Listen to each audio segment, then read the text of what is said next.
Hello students, आज हम आपके लिए वैदिक संस्कृति से संबंधित 50 ऐसे प्रश्न लेकर आए हैं जो बहुत सी परीक्षाओं में कई बार पूछे जा चुके हैं और आगामी परीक्षाओं में पूछे जा सकते हैं। तो आइए जानते हैं उन 50 महत्वपूर्ण प्रश्नों के बारे में। वैदिक संस्कृति क्या है? आर्यों के द्वारा निर्मित सामाजिक, सांस्कृतिक तथा आर्थिक व्यवस्था वैदिक संस्कृति के रूप में जानी जाती है। वैदिक काल कब से कब तक माना जाता है? 1500 ईसा पूर्व से 600 ईसा पूर्व तक। वेदों की संख्या कितनी है? 4 ऋग्वेद, यजुर्वेद, सामवेद तथा अथर्ववेद। आर्य कहाँ से आए थे? भारतीय क्षेत्र में आर्यों के आगमन के कई मत हैं, लेकिन अधिकांश मतों के अनुसार आर्य यूरोप के कैस्पियन सागरीय क्षेत्र के मूल निवासी थे। आर्य खैबर दर्रे के मार्ग से भारत आए और सबसे पहले पश्चिमोत्तर भारत को अपना निवास स्थान बनाया। भारत आकर आर्य जिस क्षेत्र में बसे उसे क्या कहा जाता है? सप्त सैंधव प्रदेश। ऋग्वैदिक काल का कालखंड कब तक है? 1500 ईसा पूर्व से 1000 ईसा पूर्व तक। ऋग्वैदिक काल की जानकारी का स्रोत क्या है? ऋग्वेद। इस कालखंड में वैदिक आर्य किस तरह की जिंदगी व्यतीत करते थे? स्थायी जीवन। सप्त सिंधु प्रदेश का मतलब क्या है? इस क्षेत्र में प्रमुख 7 नदियां प्रवाहित होती थीं। ये नदियां थीं सिंधु, सतलज, रावी, चिनाब, झेलम, व्यास और सरस्वती। ऋग्वेद में सप्त सिंधु प्रदेश को क्या कहा गया है? ब्रह्मावर्त। ऋग्वेद में हिमालय की चोटी को क्या कहा गया है? मुजवंत। सीर का मतलब क्या था? हल। खिल्य शब्द किसके लिए प्रयुक्त होता था? चारागाह। करीश शब्द का इस्तेमाल किसके लिए किया जाता था? गोबर की खाद। अवट शब्द का मतलब क्या था? कूप। ऋग्वेद में सीता किसे कहकर संबोधित किया गया है? हल से बनी नालियों के लिए सीता शब्द का प्रयोग होता था। परिवार के मुखिया को क्या कहा जाता था? कोल्प। इस समय समाज किस तरह का था? पितृ प्रधान समाज, कबीलाई समाज भी।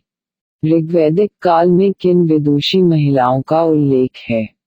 अप्रा, घोषा, विश्वतारा और गागी।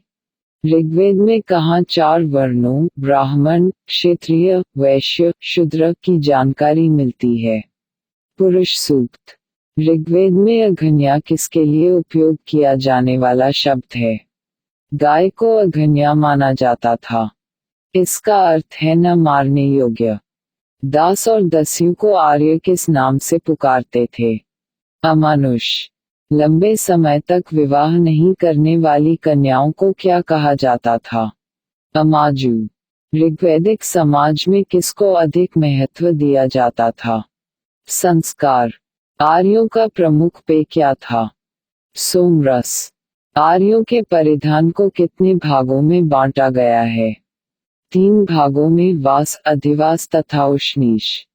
परिधान के नीच पहने जाने वाले अधोवस्त्र को क्या कहा जाता था?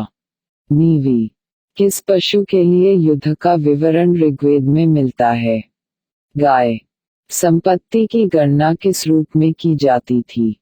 रेही यानी मवेशियों के रूप में। ऋग्वेद में किस फसल की चर्चा है? यव, जौ और धान। ऋग्वेद में किस सिक्के का जिक्र है? निष्क। व्यापारियों को किस नाम से जाना जाता था? पनी। सूदखोर को किस नाम से बुलाया जाता था? वेकनाथ। गायत्री मंत्र कहाँ से लिया गया है? ऋग्वेद। सत्यमेव जयते का जिक्र कहाँ किया गया है? मुंडकोपनिषद। अस्तोमा सद्गमे कहाँ से लिया गया है? ऋग्वेद।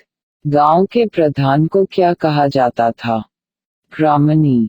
कई गांव के समूह को क्या कहते थे? विष। विषों के समूह को क्या कहा जाता था? जन। जन के अधिपति को क्या कहा जाता था? जिनपति या राजा। ऋग्वैदिक काल में कौन कौन सी जनप्रतिनिधि संस्थाएं थीं? सभा, समिति तथा विदित। ऋत्विन शब्द का उल्लेख किस संदर्भ में किया गया है? अधिकारों के समूह के लिए। आर्यों की सबसे प्राचीन संस्था का क्या नाम है? विदित, इसे जनसभा भी कहा जाता था। बलि का मतलब किस चीज से था? कर, टैक्स। गुप्तचरों यानी जासूसों को किस शब्द का प्रयोग किया गया है? स्पश। ऋग्वेद का सबसे महत्वपूर्ण देवता किसे कहा गया है? इंद्र। इंद्र के बाद किस देवता को खास माना गया है? अग्नि एवं वरुण। हेलो फ्रेंड्स, आपको अगर हमारा वीडियो पसंद आया है तो हमारे चैनल को सब्सक्राइब करिए और साथ ही कमेंट करके हमें बताएं कि आप अगले वीडियो में किस टॉपिक से संबंधित जानकारी देखना चाहते हैं, जिससे हम आपको उस टॉपिक से संबंधित वीडियो उपलब्ध करा सके।